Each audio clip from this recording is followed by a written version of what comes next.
fundamental para que nosotros podamos realizar cualquier actividad, por ejemplo, deportiva, por ejemplo, estudios, creencias religiosas, por ejemplo, viajes.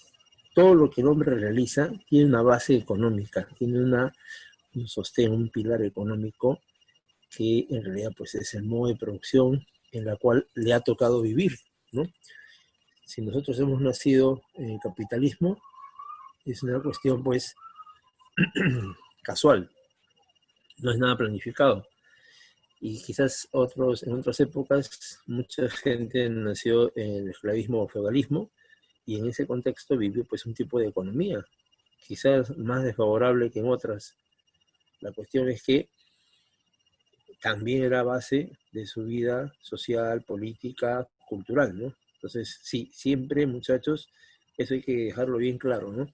La base de la sociedad actual y antigua es el modo de producción, es el sustento, es el pilar conocido como la base económica. Y ahí es donde vamos a ver cómo se producen, ¿ya?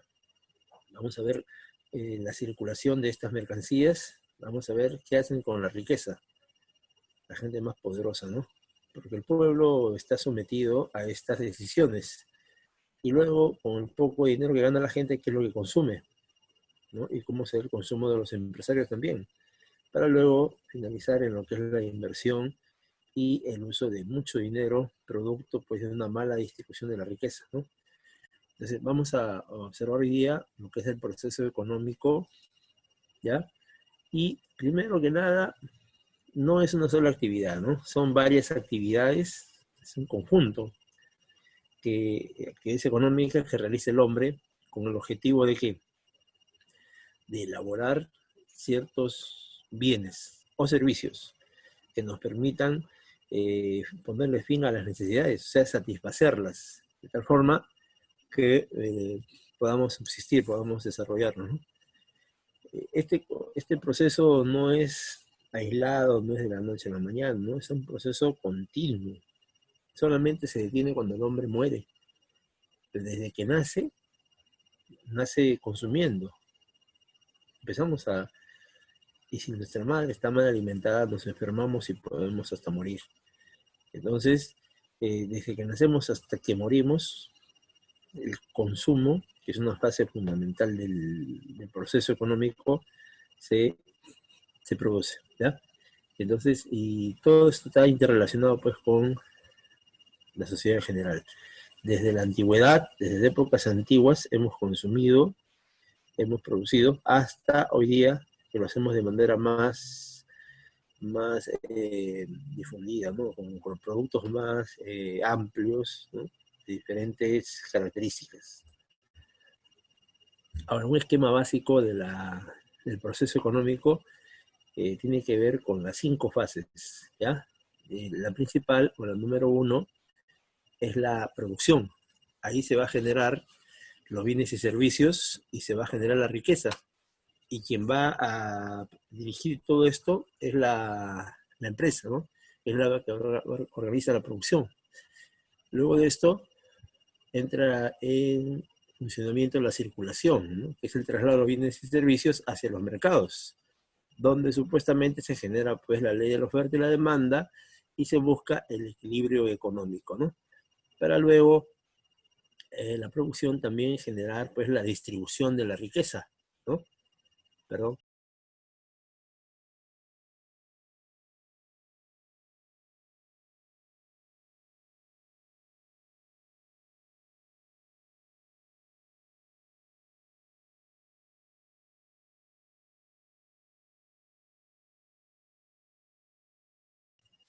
Ya, gracias.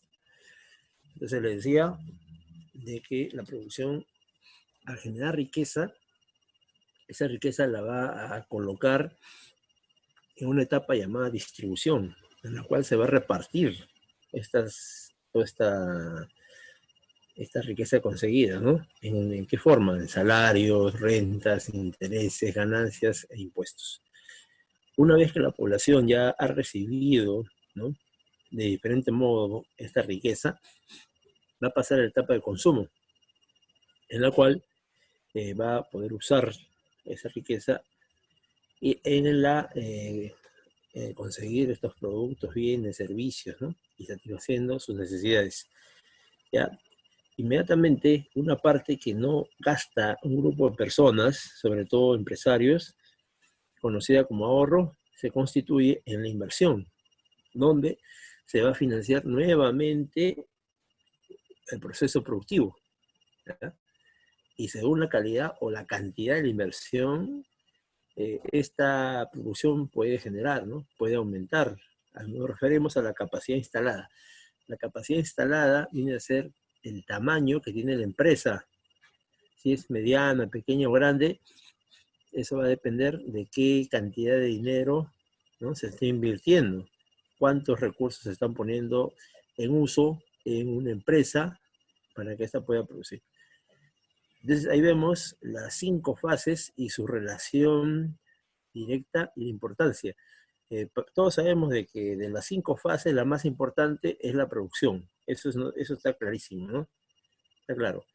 ¿Por qué? Porque ahí se genera la riqueza. Aquí se va a generar principalmente los bienes y servicios, y eso va a generar un valor agregado, y de esa manera estamos creando pues algo nuevo, ¿no? Algo nuevo, algo novedoso, y eso va a constituirse en la esencia pues de las ganancias, ¿no? Pero en los últimos años ha surgido un detalle, muchachos.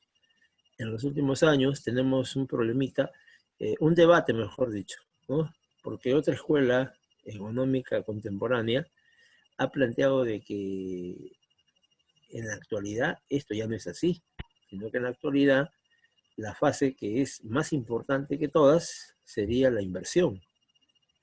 Entonces, sí, contraviniendo, enfrentándose a las escuelas clásicas, a las escuelas de la economía clásica, los últimos economistas de los neoclásicos, mejor dicho, plantean de que la fase más importante sería la inversión. ¿Ya? Por eso, una universidad ha venido esa pregunta, ¿no? De las 5 fases del proceso económico, ¿cuál sería el más importante? Entonces, en la mayoría de universidades, en todas prácticamente, es la producción, menos en una, ¿no?, que es la UNI.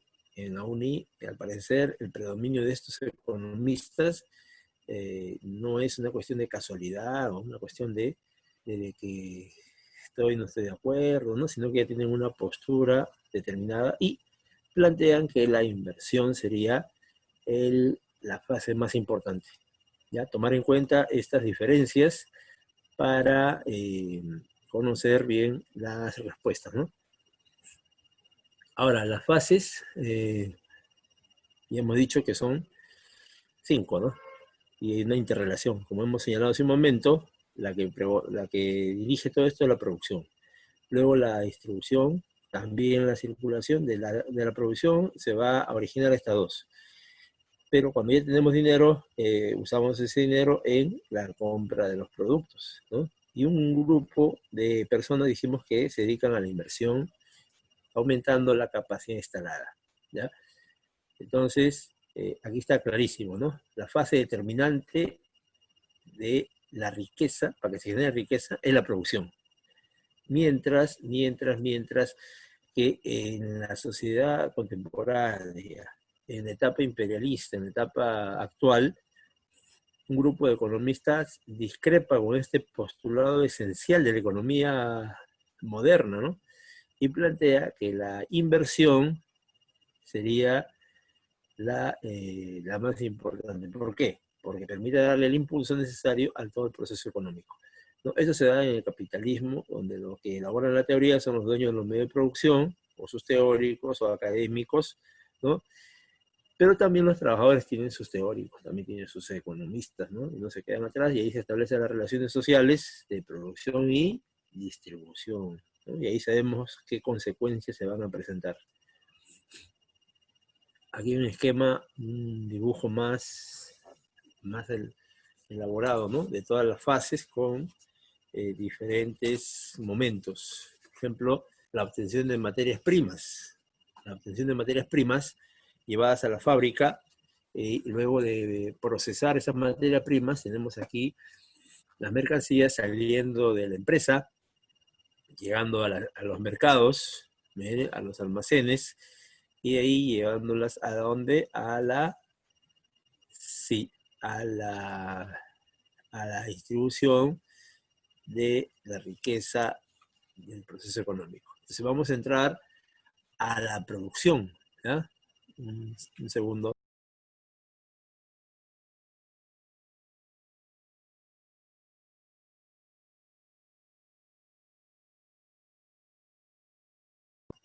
Gracias. Sí, la producción se puede definir como aquel también, ahí también se van a presentar diferentes actividades, diferentes etapas, ¿no? Hoy día se le llaman etapas técnicas, ¿no? Todo este proceso de producción ya van a ser actividades productivas que se van a encargar de generar las mercancías, ¿ya? Y como siempre se ha dicho, la teoría, pues no es para satisfacer las necesidades, exactamente, ¿no? Entonces, este es fundamental, es principal. Y aquí vemos, ¿no? En un gráfico cómo es que el petróleo, que está en el subsuelo, ¿no? Es considerado la materia bruta, ¿ya? Elemento de la naturaleza. Pero cuando el hombre ya lo ubica, en base a nuestros especialistas, geólogos, ingenieros de petróleo, eh, investigadores de todo tipo, ubican el petróleo y una vez ubicado, vamos a extraerlo, ¿no? Una vez extraído ya cambia de nombre, mira, se llama crudo, ¿ya? Y se conoce como materia prima. Este es el elemento extraído de la naturaleza. Una vez que ya lo tenemos, lo llevamos a la fábrica y en la fábrica con unos químicos, ¿no? Lo combinamos y obtenemos un insumo. Ahora, este insumo no está listo para ser consumido, ¿no? Entonces, ¿qué va a pasar? Simplemente tiene que entrar a otro proceso de producción, ¿ya? Para convertirlo en un producto ya final, conocido como petróleo refinado, ya, que se va a usar en diferentes máquinas, ¿no? A nivel general. Entonces, el producto está listo para ser usado por la población, ¿no? Vamos al grifo, tenemos una máquina pesada, la cargamos de petróleo refinado, más conocido como diésel, y empezamos pues a poner en funcionamiento todo esto, ¿ya? Ahora, ¿qué va a pasar? Al ser transformados los insumos van a obtener un valor agregado que es el nuevo valor que tiene la mercancía. Si fuese un aparato de alta tecnología, como vemos acá, el valor agregado es altísimo, ¿no? Altísimo, altísimo. Acá, miren, un celular de alta gama. Ya, al elaborar todas estas piezas, todos estos componentes, demanda la presencia pues, de ingenieros de electrónica, microelectrónica. Así es, esto no lo puede hacer cualquier persona, tiene que tener un alto grado de preparación, razón por la cual el valor agregado resulta ser muy alto. Y esto está pues en los países desarrollados, en los países avanzados, ¿no? Económicamente. ¿Ya? Ahora, esto en el Perú es diferente porque aquí no contamos con esta tecnología. No es porque no podamos, sino que hay un orden mundial a nivel económico, ¿no? Ya se ha designado las funciones de cada país. Por si acaso, esta no es una teoría de los socialistas, sino es una teoría de los clásicos. Adam Smith, hace ya casi 2, 3 siglos atrás, planteó la división internacional del trabajo. Él es el que plantea de que en su teoría de ventajas absolutas, él plantea de que los países no pueden dedicarse a todo, tienen que especializarse. ¿Ves? Entonces no es una teoría actual, eso de la división del trabajo, sino es una teoría clásica, moderna, ya con casi 300 años de existencia, en la cual obviamente que salen ganando los países más avanzados, ¿no? Porque ellos son los que van a producir más y mejor y más barato y van a conquistar el mercado. Y los países pobres los van a condenar a ser países primarios exportadores. Ejemplo, el Perú, ¿ya? A través pues de sus materias primas, es con la cual pues nos defendemos en el mundo. Y por ahí un grupito de productos elaborados que también son famosos en el mundo, como por ejemplo nuestras artesanías, nuestra textilería, ¿no? Nuestra agroexportación, etcétera, ¿no? Pero básicamente el Perú destaca mundialmente por la cuestión de la minería, el petróleo, la pesca, ¿ya? La madera, ¿sí? El gas. Entonces, tenemos esos recursos naturales como una fuente de ingresos principal en la economía nacional. ¿Ya? Entonces, tener en cuenta esta característica. Ahora, la producción frente al proceso económico se va a establecer en tres modalidades, ¿ya? Conocidas como los problemas económicos, ¿sí? ¿Ya? Ahora, esta se va a plantear en base a tres preguntas, ¿ya?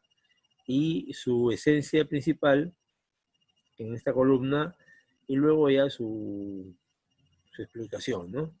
Por ejemplo, la primera es la palabra o la pregunta ¿qué y cuánto producir? ¿No?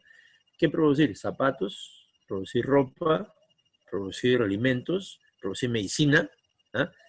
Ahora, ¿y cuánto? ¿Cuánto vas a producir? ¿1 millón, 2 millones, 3 millones, 10 millones, 100 millones? Ya, entonces todo eso es un tema que le corresponde en la sociedad capitalista de manera directa al empresario. Y como el empresario no se deja regular por el Estado, produce lo que le parece, ¿no? Generando una época de superproducción que es la antesala a la crisis económica, ¿ya? Por lo tanto, la primera pregunta, ¿qué y cuánto producir?, se refiere a un tema eminentemente económico, ¿ya? Porque aquí se toman decisiones empresariales que van a determinar cuánto se va a producir, ¿no? ¿Qué nivel de producción se va a alcanzar? En casos de grandes empresas, la producción es gigantesca, ¿no? Es inimaginable los millones de productos que salen diariamente de países como China, Rusia, Estados Unidos y Europa. Acá en Perú sí hemos parado así en seco la producción nacional, entrando a una etapa de recesión, ¿no? En la cual hay una caída de los factores, de los agregados económicos por el problema de la pandemia, ¿no? El segundo punto es cómo producir. Acá ya la pregunta se va estrictamente a la manera como se va a elaborar ese producto, ¿no? ¿Qué conocimiento se va a usar?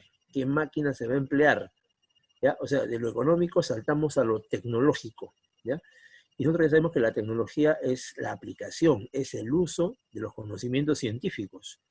Si nosotros nos matamos estudiando en la academia, amaneciéndonos, conociendo, y una vez que ingresamos, ya nos dedicamos a una ciencia, ¿no? Por ejemplo, a ingeniería metalmecánica, ¿no? O quizás medicina, derecho, etcétera, etcétera. Entonces, la mayoría de ciencias se deben encargar pues, de entrar a la producción. Y a la hora de ejecutar esos conocimientos y crear nuevos productos o tener un proceso, ahí vamos a entrar a la etapa tecnológica, ¿ya? Ahí vamos a la etapa tecnológica. De tal manera que ahí se va a buscar pues la eficiencia productiva, la mejor combinación de los recursos, ¿no? Buscando maximizar los niveles de producción de las empresas, ¿ya? La tercera pregunta es, ¿para quién producir? Sí, es una pregunta eminentemente social, ¿no? ¿Dónde se va a llevar esos productos? ¿Quiénes son los que van a eh, consumir esos productos?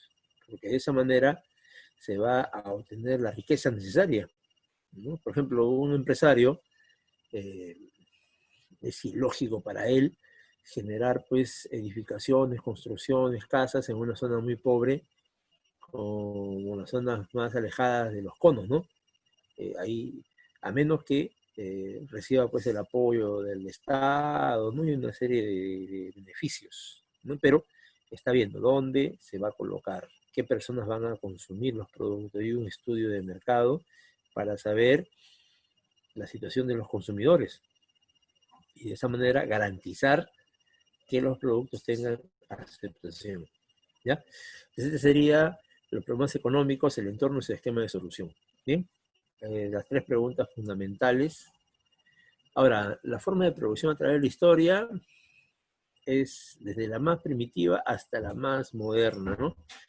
La forma de producción natural, por ejemplo, ahí es donde las personas producen para el autoconsumo, ¿ya? Por ejemplo, sembramos la chacra para repartirnos los productos entre los que hemos producido esa papa, esa yuca, ese trigo, esa cebada. Esto viene de la época esclavista, de la época feudal, ¿no? Es una economía que es antigua, muy antigua, ¿ya? Eh, Hoy día existe todavía en comunidades campesinas, donde hemos llegado y hay trueque todavía. Es curioso, ¿no? En la sociedad moderna, globalizada, capitalista, donde se hablan muchas cosas bonitas, vas a las provincias del Perú y todo ese esquema se rompe. No hay carreteras, no hay hospitales, no hay colegios, o si no están abandonados. El mercado vas a buscar, no existe un mercado, tienes que llegar con tus productos, la gente te dice, ¿qué ha traído? ¿Qué tiene para intercambiar? Y cuando sacas el dinero no sirve de nada. Nosotros hemos vivido esto acá en Ancash, en el departamento de Ancash, cuando viajamos a los anexos, al fondo, ¿no? Ahí no había dónde comprar. Tenías que ir a cada familia que te había producido, por ejemplo, oca, mashua, ¿no?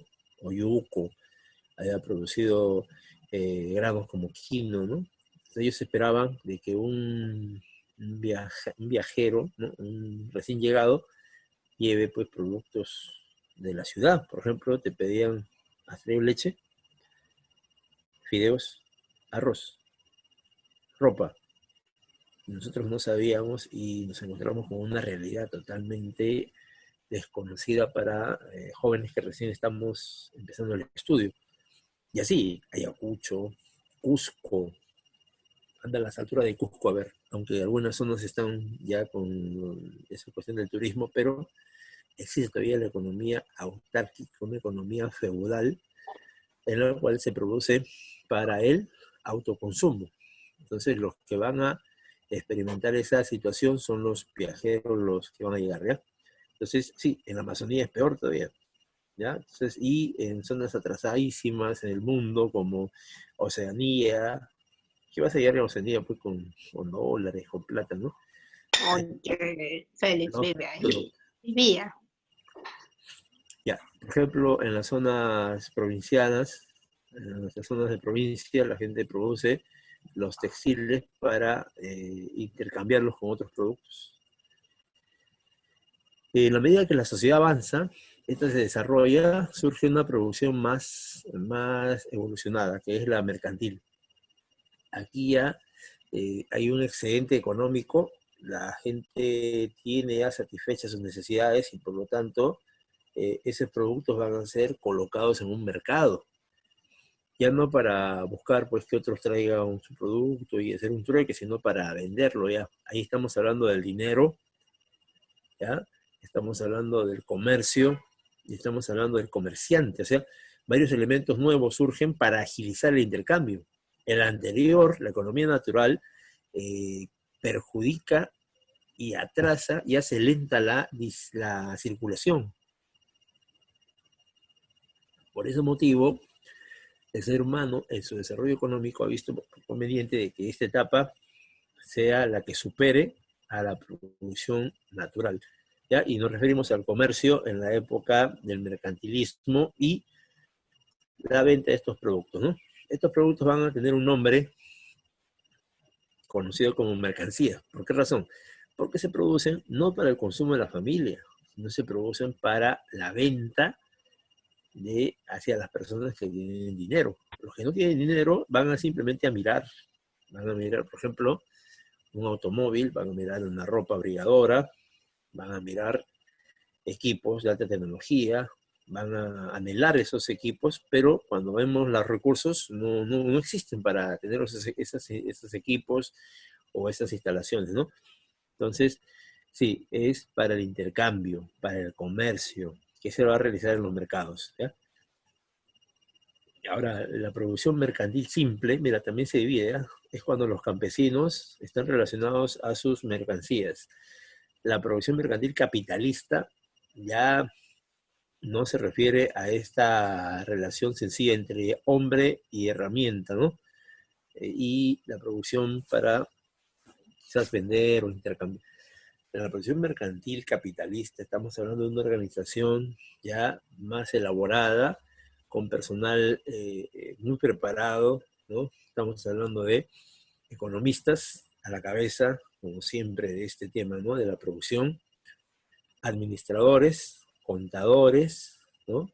Un grupo de gerentes, jefe de personal, supervisores, trabajadores, ¿no? Y sobre todo el dueño de todas estas riquezas, de todas estas herramientas y maquinarias, que es el industrial, empresario, capitalista o burgués, ¿ya?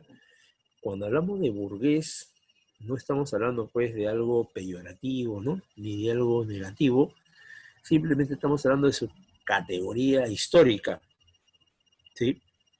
La categoría histórica a la cual pues nos referimos, ¿ya?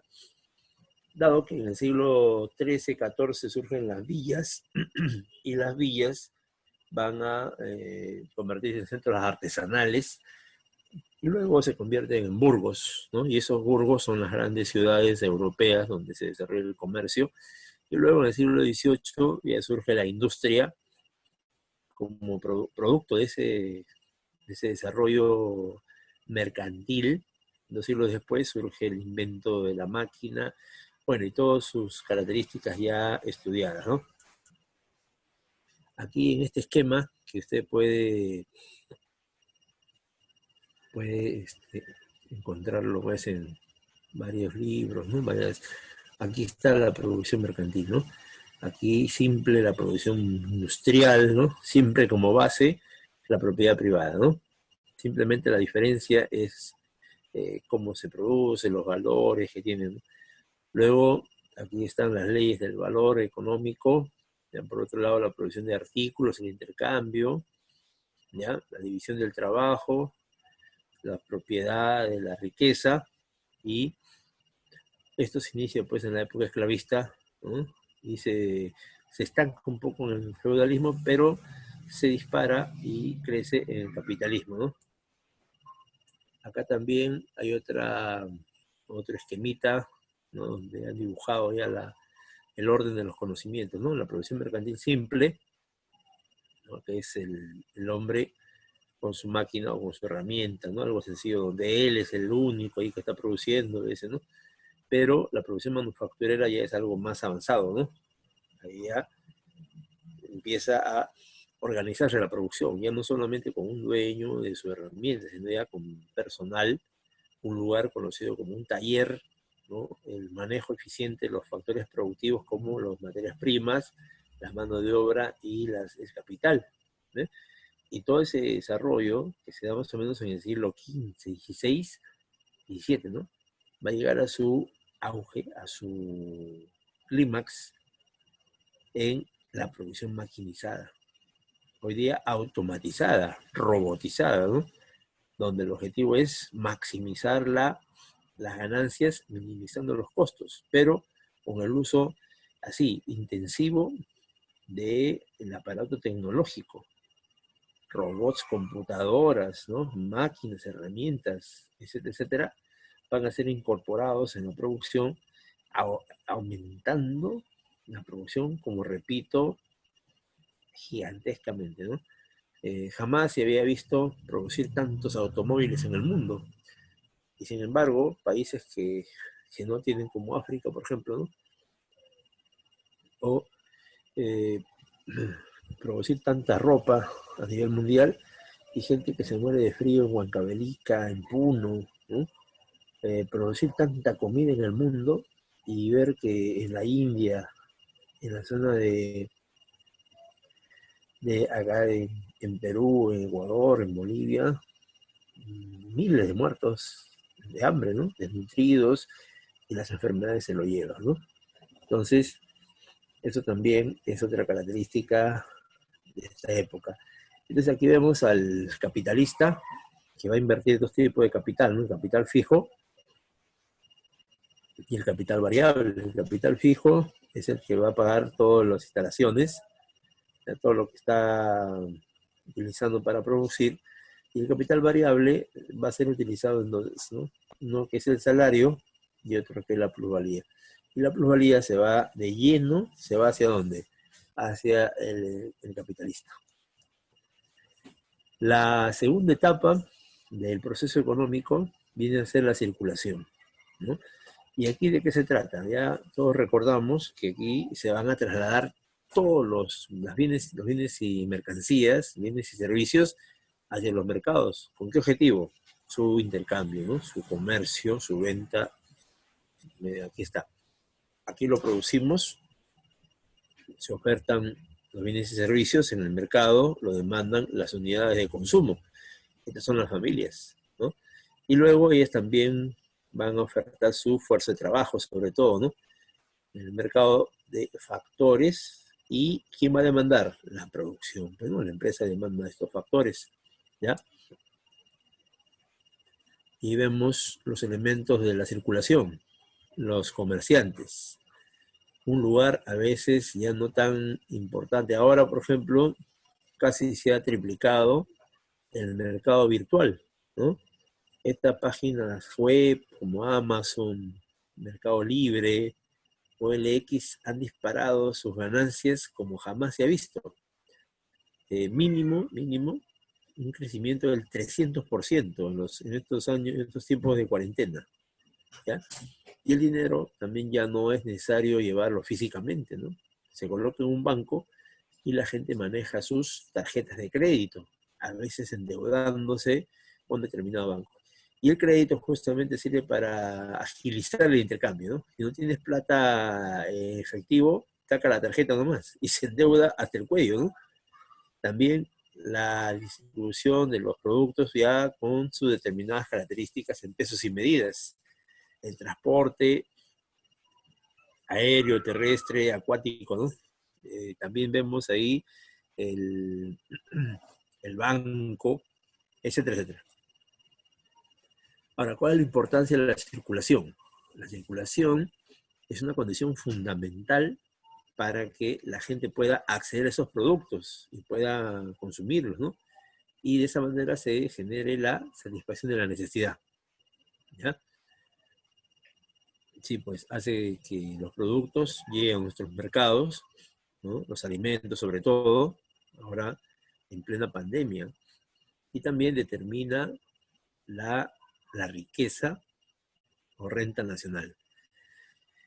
Ahora, también es un aspecto internacional, ¿eh? La circulación no se restringe, como dice la teoría neoclásica, a una cuestión autárquica, ¿no? Con el esquemita famoso de los polos y los flujos económicos. Ese esquema es muy limitado, puesto que hay una realidad internacional donde el Perú, como te dije, es campeón mundial ¿en qué productos?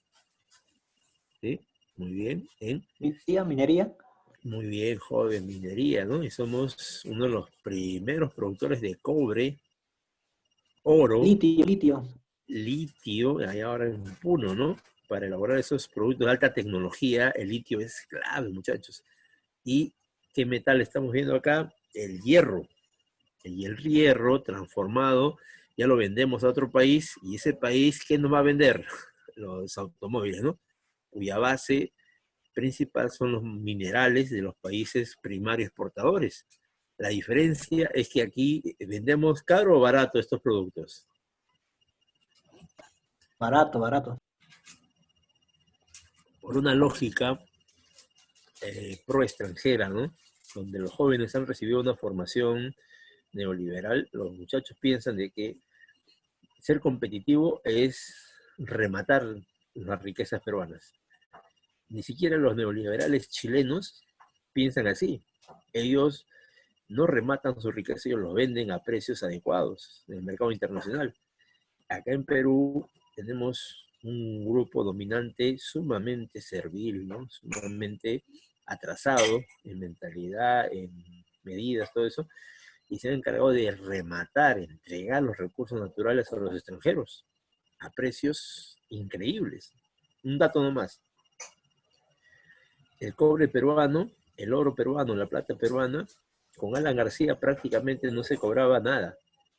Solamente que dejen, ¿no?, algunas obras públicas, algunas cositas por ahí. Es Ollantumala, que a presión del pueblo va a exigirles un 3%.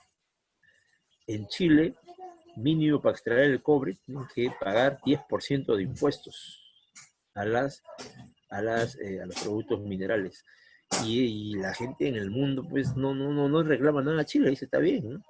Aquí es escandaloso, en todo el mundo es escandaloso cómo en el Perú se rematan las riquezas de naturaleza no renovable, ¿no?, que son los minerales. Luego, estos minerales son transformados y llegan al Perú, regresan con estas características, equipos modernos, avanzados y muy caros, ¿no? Un automóvil, $15,000. Un celular, $4,000, $5,000. Perdón, 5,000 soles. ¿No? Y así vemos. Y ojo, que esos equipos que estamos comprando de 3,000 soles, celulares de 3,000 soles, son productos de